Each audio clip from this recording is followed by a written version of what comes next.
बिस्मिल्लाहिर्रहमानिर्रहीम। एवरीबॉडी अस्सलाम वालेकुम। आज हमारा टॉपिक है स्पेलिंग एंड प्रोनाउंसिएशन। लेकिन स्पेलिंग और प्रोनाउंसिएशन में हम बहुत सारी जगहों पर बहुत सारे अल्फाज लिखते हैं, बोलते भी हैं और वो गलत होते हैं। पहले तो मैं क्लियर कर दूं कि प्रोनाउंसिएशन भी सही है और प्रोनाउंसिएशन भी सही है। प्रोनाउंसिएशन जब हम कहते हैं तो ये ब्रिटिश वर्जन है और प्रोनाउंसिएशन जब हम कहते हैं तो ये अमेरिकन वर्जन। मेरा इस वक्त हमारी ये डिस्कशन नहीं है। बहुत सारे लफ्ज़ हम लिखते हैं जो साइलेंट हो जाते हैं, जिनको बोला नहीं जाता। बहुत सारी प्रोनाउंसिएशंस बहुत सारी जगहों पर हम गलत प्रोनाउंसिएशंस कर देते हैं। और स्पेलिंग जब हम लिखते हैं तो अक्सर बेशतर स्टूडेंट की शिकायत होती है कि हम लिख तो रहे हैं लेकिन गलत क्यों हो रहे हैं। क्योंकि हमने बचपन से रट्टे तो मारे लेकिन कभी रूल्स, रेगुलेशन, टिप्स, ट्रिक्स और टेक्निक्स को फॉलो नहीं किया। हम शुरुआत करने जाएंगे लेकिन उन स्पेलिंग्स और उन चीज़ों को समझने से पहले थोड़ा सा बैकग्राउंड कि आया ये चीज़ क्यों है कि हमें स्पेलिंग चेंज करके दे दी गई जबकि साउंड वही है। बहुत सारे लेटर्स लिखे जाते हैं साइलेंट।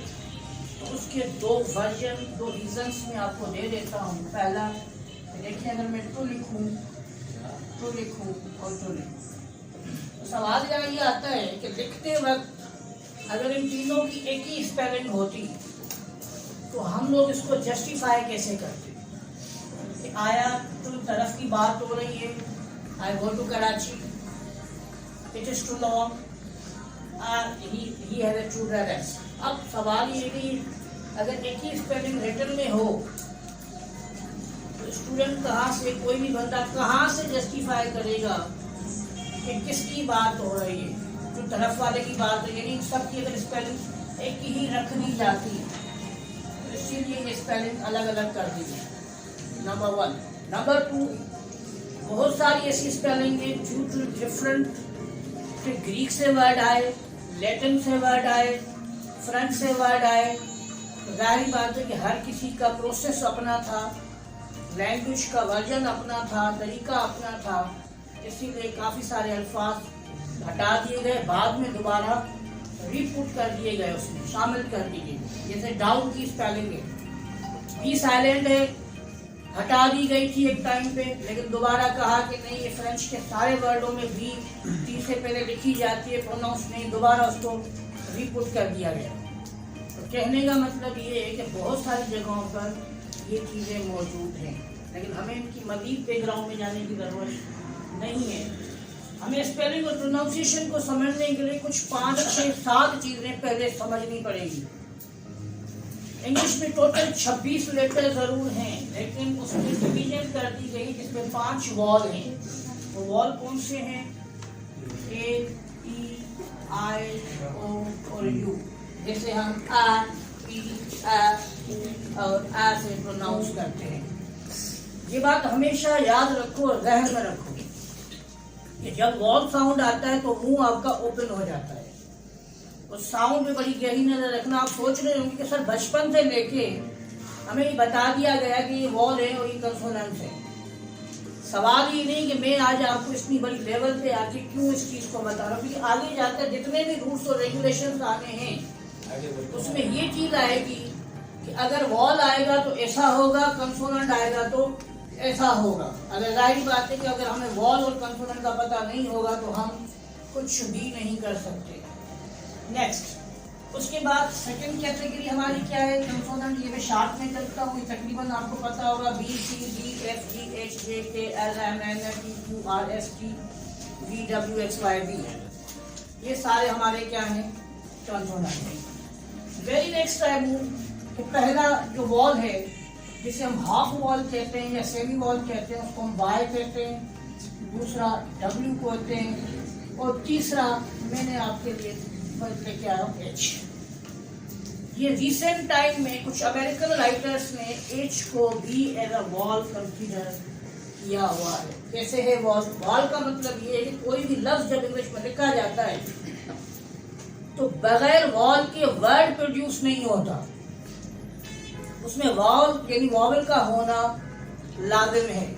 आप लिखो बेड, BAD आप लिखो केट, CAT आप लिखो ब्यूटी, BEAUTY। तो यहाँ पर कहीं ना कहीं वावल यानी वावल का होना लाजिम है। वाई से जितने भी वर्ड्स लिखे जाते हैं, बाय, किराए, ट्राय, माए, राय, फिराए, अगर आप इन सब अल्फाजों को नोट करो तो इसमें कोई भी और एक्स्ट्रा वर्ड नहीं है, सिर्फ और सिर्फ वाई का इस्तेमाल किया गया है। अब दूसरा वर्ड W। W वाई का साउंड भी देता है, लेकिन अगर आप कुछ वर्ड्स को नोट करो, इस वर्ड्स की प्रोनाउंसिएशन होती है टू, टूवर नहीं होती। आप W को नहीं पढ़ते। अब आप बोलोगे सर यहाँ पर हम कैसे जस्टिफाई कर दें कि इस W को पढ़ना है या W को नहीं पढ़ना। अगर W के दोनों साइड पे वॉल हैं तो W पढ़ा जाएगा, यानी जैसे tower, TOWER, power, POWER, lower, LOWER। लेकिन W के एक साइड कंसोनेंट तो दूसरे साइड पे वॉल हो तो फिर वो वॉल के साथ मिलकर अपना वॉल का साउंड प्रोड्यूस करता है। जैसे मिसाल के तौर पर ये मैंने वर्ड लिखा टू, तो आप देखो कि जैसे ही W के बराबर में O है तो ये साउंड वाई का साउंड नहीं दे रहा, ये साउंड O के साथ मर्ज हो रहा है। जैसे मिसाल के तौर पर एक एग्जाम्पल हम और लिखते हैं, ये 12 नहीं है, ये गलत प्रोनाउंसिएशन है, 12 है। तो W जो है वो E के साथ मर्ज हो जाता है। अब दोनों सूरतों में आप देखो कि एक तरफ कंसोनेंट है और एक तरफ वॉल है, जिसकी वजह से इसको हाफ वॉल या सेमाई वॉल की जो है पोजीशन दी गई है। एज के बारे में ये बिल्कुल नई चीज होगी शायद आप लोगों के लिए, क्योंकि एज अमेरिकन के कुछ राइटर्स ने रिसेंट टाइम में दिया है, पर 2 or 3 years ago। ये कोई मार्केट में कॉमन चीज नहीं है। शायद if you ask 99% people they denied के नहीं, ऐसा नहीं हो सकता। लेकिन ये भी बात होता है क्योंकि वॉल के साथ परसेप्ट में यूज होता है। फॉर एग्जाम्पल ये वर्ड है, आप इसको आवर भी नहीं पढ़ रहे, आप इसको हवर भी नहीं पढ़ रहे, you are mixing the sound O and H। इसीलिए इसको भी बाद होकर हाफ वॉल का नाम किया गया है। मगर इस पर ज्यादा डिटेल में नहीं जाएगा क्योंकि अभी तक के मार्केट में कॉमन परसेप्शन नहीं है। लेकिन अमेरिकन राइटर्स इस चीज को लिखते हैं और फॉलो भी किसी हद तक करते हैं। ये वाइट अमेरिकन में फॉलो किया जा रहा है, ब्लैक अमेरिकन में फॉलो अभी तक नहीं किया जा रहा। अब हाफ वॉल के बाद जो वेरी नेक्स्ट इम्पोर्टेंट चीज है जो पूरे इस सिनारियो को यानी स्पेलिंग रूल्स और प्रोनाउंसिएशन को लेके चलेगा, उसको हम इंग्लिश में कहते हैं syllable. One of the most की वर्जन। अब सिलेबल है क्या? सिलेबल बेसिकली कहा जाता है जब कोई अल्फाज ब्रेक किया जाता है तो जितने पोर्शन में वो ब्रेक होगा उतने पोर्शन यानी उसके उतने सिलेबल का वर्ड करार दिया जाएगा। अगर आप अच्छी डिक्शनरीज भी उठाओगे तो हमेशा उसमें वर्ड शामिल होते हैं। जैसे मसलन मैंने गुड वर्ड लिखा, ये कहीं टूट नहीं रहा, इट्स कॉल्ड वन सिलेबल। जो वर्ड ब्रेक ना हो it is called one syllable. लेकिन वेरी नेक्स्ट में अगर वर्ड लिखूं टुडे, तो ये 2 में ब्रेक हो रहा है, बीच में निशानी भी आ रही है। अच्छी dictionary Oxford, Chamber, Merriam Webster, आप इनको जब कैम्ब्रिज इनको उठाओगे तो आपको हमेशा स्पेलिंग इस तरह से लिखी हुई मिलेगी। इसकी वजह है कि नंबर 1 की आप स्पेलिंग याद कर सको, नंबर 2 कि आपकी प्रोनाउंसिएशन सही हो, आप अल्फाजों को आपस में मिक्सचर ना करें। जितने और हर सिलेबल में एक वाल का होना लाजिम है। यानी जैसे अगर इस वर्ड को आप ध्यान से देखो कि मैंने वर्ड लिखा है टुडे, तो टू में ओ है और डे में ए है। इसी तरीके से एक वर्ड हम ले लेते हैं एस्टैब्लिशमेंट। अगर आप इस वर्ड को देखें तो 4 सिलेबल्स में टूट रहा है। लेकिन हर सिलेबल की इम्पोर्टेंट पॉइंट ये है कि हर सिलेबल के अंदर एक वॉल लाजमन मौजूद, 2 भी हो सकते हैं, 3 भी हो सकते हैं, मगर मिनिमम एक वॉल का होना लाजिम है। फॉर एग्जाम्पल इसमें ई है, पेब में ए है, रिश में आय है और मेंट में ई मौजूद है, तो इसको हम कहते हैं एस्टेब्लिशमेंट। इसी तरीके से ये स्पेलिंग याद करने के लिए एक और एग्जाम्पल आपको देता हूँ। मसलन आपने एक वर्ड लिखा कॉन्ग्रेचुलेशन।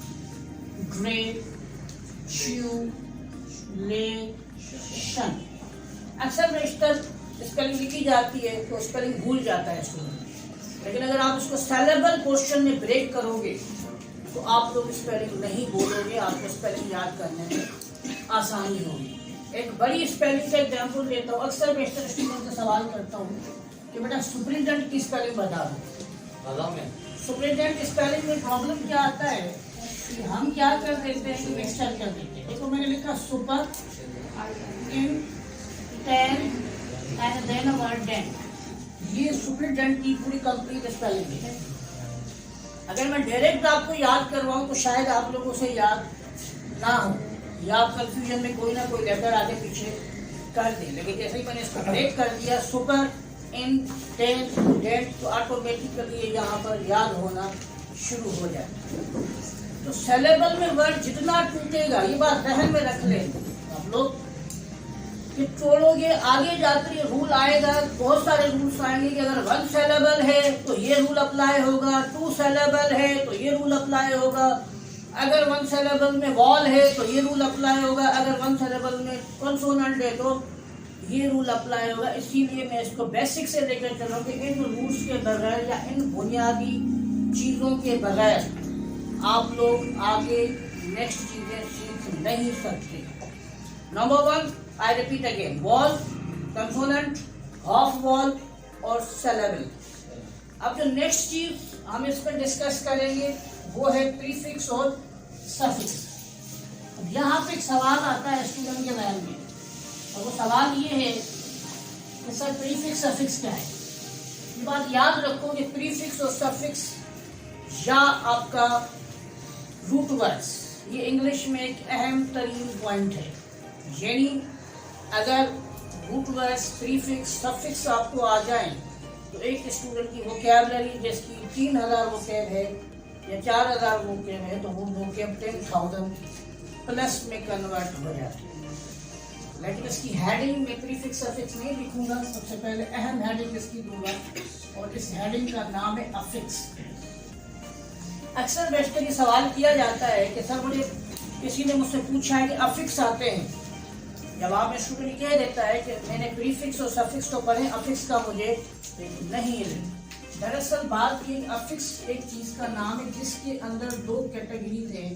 नंबर 1 कैटेगरी प्रीफिक्स और नंबर 2 कैटेगरी सफिक्स। 2 कैटेगरी है। फिक्स का मतलब तो आपको पता ही होगा कि किसी चीज को फिक्स कर देना। प्री का मतलब पहले, सब का मतलब एंड। जब हम कोई भी वर्ड लिखने जाते हैं तो उसके शुरू में कुछ अटैच करते हैं तो हम उसको प्रीफिक्स कहते हैं। फॉर एग्जाम्पल, थोड़ा सा रैपिड भी चल रही है, काफ़ी सारी चीज़ें हैं। बहुत सारे ऐसे वर्ड जिनकी मीनिंग इंडिविजुअल है, लेकिन इनके साथ प्रीफिक्स अटैच होने के बाद उनकी मीनिंग चेंज हो जाती है। फॉर एग्जाम्पल, मैंने एक वर्ड लिखा इन, एक वर्ड लिखा अन, एक वर्ड लिखा इन, एक वर्ड लिखा आयल, एक लिखा डिस। अगर इन प्रीफिक्स इनकी मीनिंग में लेता हूं तो इन सब की मीनिंग एक ही है, और वो मीनिंग है नॉट। आप बोलोगे सर इनका मतलब तो में है, मीनिंग वहां प्रपोजिशन में है। इस वक्त हम पार्ट्स ऑफ स्पीच को डिस्कस नहीं कर रहे, इस वक्त हम डिस्कस कर रहे हैं प्रीफिक्स को। प्रीफिक्स को जब हम डिस्कस कर रहे हैं तो ये जब प्रीफिक्स आपका किसी चीज के साथ अटैच होता है तो मीनिंग नॉट यानी निगेटिव में कन्वर्ट हो जाती है। फॉर एग्जाम्पल, अगर मैं यहाँ पर एक वर्ड लिखता हूँ कंप्लीट, कंप्लीट की मीनिंग है मुकम्मल।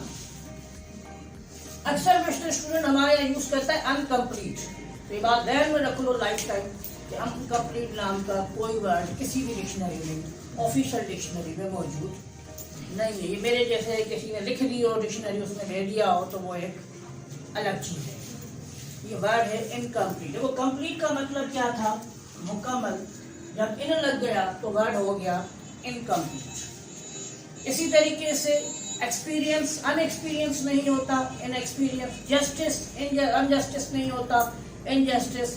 इसी तरीके से करेक्ट इनकरेक्ट होता है, अनकरेक्ट नहीं होता। इसी तरीके से कोई एग्जाम्पल हम लेते हैं, यहाँ पर हमने वर्ड लिखा बैलेंस। बैलेंस का मतलब है बराबर।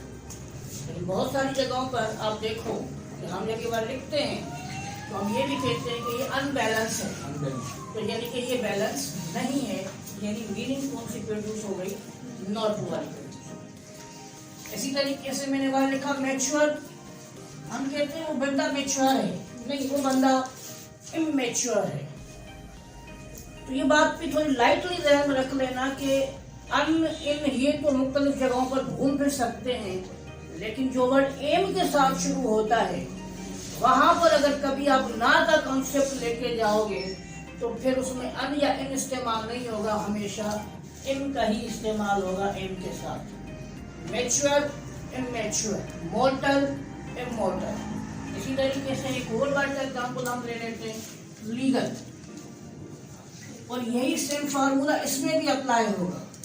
लॉजिकल, एल से है इलॉजिकल, लीगल, एल से है इलीगल। लीगल है कानूनी है, इलीगल हो गया, क्या हो गया, गैर कानूनी, यानी जो कानूनी नहीं है। इसी तरीके से एक और एग्जाम्पल, ओबे। ओबे का मतलब क्या होता है, किसी को मान लेना, ओबे करना, डिसओबे यानी ओबे नहीं करना। इसी तरीके से हम एक एग्जाम्पल और ले लेते हैं, अब यहाँ पर मजीद हम इसको एक और वर्ड लिख लेते हैं, री। री का मतलब है अगेन।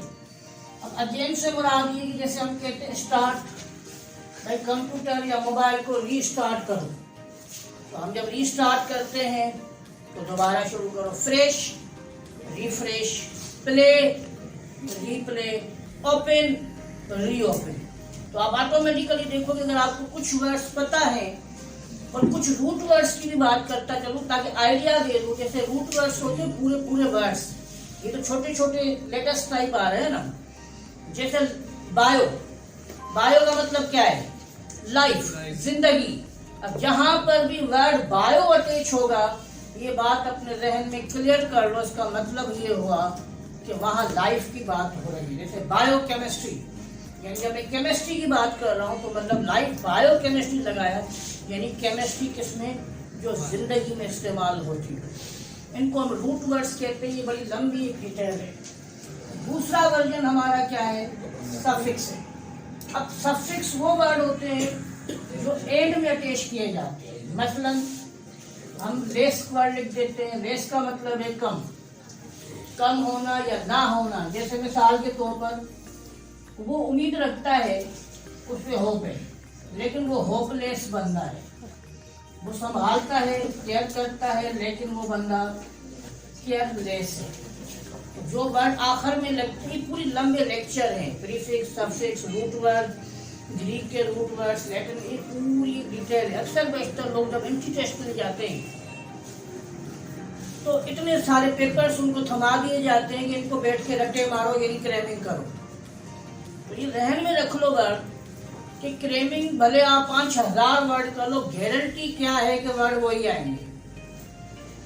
इसीलिए उसका जो बेहतरीन तरीका होता है या बेहतरीन सॉल्यूशन है, वो सॉल्यूशन प्रीफिक्स, सफिक्स और रूट वर्ड्स है। अगर आपको रूट वर्ड्स याद है, प्रीफिक्स याद है, तो आप आराम से इसको फॉलो अप कर सकते हैं। एक और मजीद एग्जाम्पल ऐड करता हूँ कि जैसे एक वर्ड है रीच। अब रीच का मतलब है पहुंचना, लेकिन अगर उसी वर्ड में मैं एक मेरी सफिक्स लगा दूं, reachable, able as a suffix मैंने उसमें अटैच किया वर्ड को, तो रीच का मतलब पहुंचना और रीचेबल मतलब जहाँ पर हम पहुंच सकते हैं। हम कहते हैं ना, ये जगह रीचेबल है, हमारे पहुंच में है, ये टारगेट रीचेबल है, ये मैच चल रहा है 350 रन का पिच अच्छी है, रीचेबल टारगेट तो हो सकता है, अचीव किया जा सकता है। लेकिन देखोगे अब मैंने वर्ड था रीच, उसको किया रीचेबल और उसी के नीचे फिर अन लगा दिया।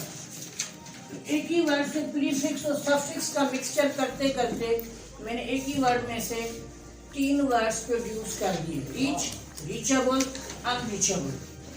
तो आप देख सकते हैं कि प्रीफिक्स और सफिक्स का एक अहम रोल इंग्लिश में मौजूद है। लेकिन फिलहाल सिर्फ प्रीफिक्स सफिक्स में, इसलिए आपको वो मजीद किसी लेक्चर में लेक्चर बनाऊंगा, उसमें आपको बताऊंगा। लेकिन फिलहाल सिर्फ एक जस्ट इंट्रोडक्शन दिया है कि प्रीफिक्स क्या होता है और सफिक्स क्या होता है। आई होप कि आपको यहाँ तक समझ आया होगा। इंशाल्लाह ताला नेक्स्ट पार्ट में, पार्ट 2 में मैं आपको मज़ीद चीज़ें बताऊंगा।